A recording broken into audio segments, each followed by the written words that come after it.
Hey everyone, welcome back to the channel. If you're a landlord in Oregon and are wondering about the laws when it comes to renting a home to someone with pets, you're in the right place. In today's video, we're going to dive into the legalities and best practices for renting to pet owners here in Oregon. So let's get into it. All right, let's start with the basics. If you're a landlord in Oregon, the first thing to understand is that, like most places, you have the right to set rules about pets on your property. But there are some important things to keep in mind. Oregon doesn't have a statewide law that forces landlords to allow pets.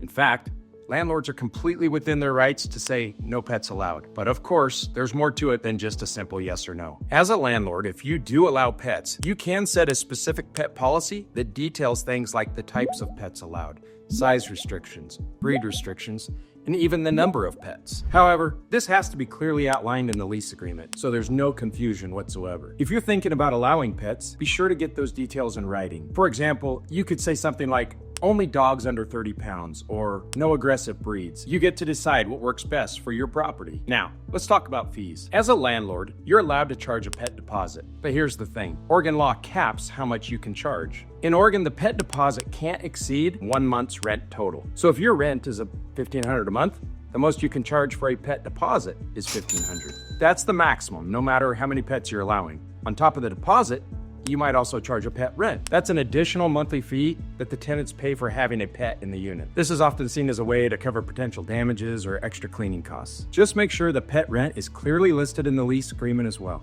Transparency is going to be key here. Now, the next topic we want to cover has to do with fair housing and service animals. This is a big one. If you're renting to someone with a service animal, the rules are completely different. Under Oregon and federal law, landlords must allow service animals no matter what your pet policy says. These animals are not considered pets and they cannot be charged a pet deposit or pet rent. So, if a tenant has a legitimate service animal, be it a guide dog, an emotional support animal, or another type of assistance animal, you have to allow it.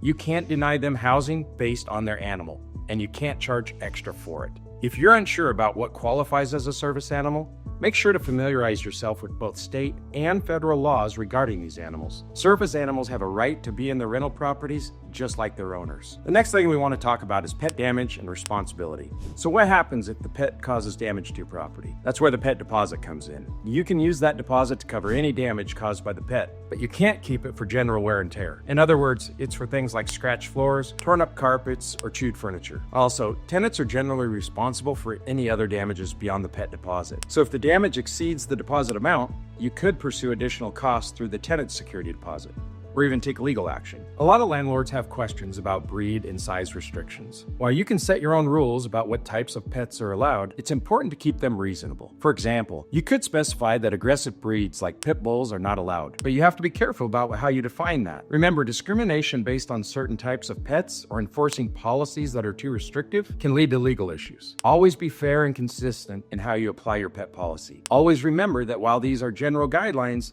your city or county might have additional regulations or ordinances about pets in rental properties. For example, some areas may limit the number of pets per household or have specific noise ordinances that could affect tenants with pets. So be sure to check with your local housing authority to make sure your pet policy aligns with the local regulations. It's always best to know exactly what you're dealing with. So to sum it up, as a landlord in Oregon, you have the right to create a pet policy, charge a pet deposit, and a pet rent. But there are limits on how much you can charge, and you must allow service animals. Be sure to put everything in writing and stay up to date on local laws and ordinances. And if you're a renter, remember that your landlord can have rules about pets, but they must be clearly stated in your lease. If you have a service animal, you're entitled to accommodations regardless of their pet policy. Here in Central Oregon, we love our pets, but Oregon's laws around renting to tenants with them can be complex. At Real Property Management Ignite, we help local owners create pet policies that follow state law and keep everyone, including our furry ones, happy. Visit rpmignite.com today to find out how we can help you rent your home to someone with pets the right way. All right, that's it for today's video.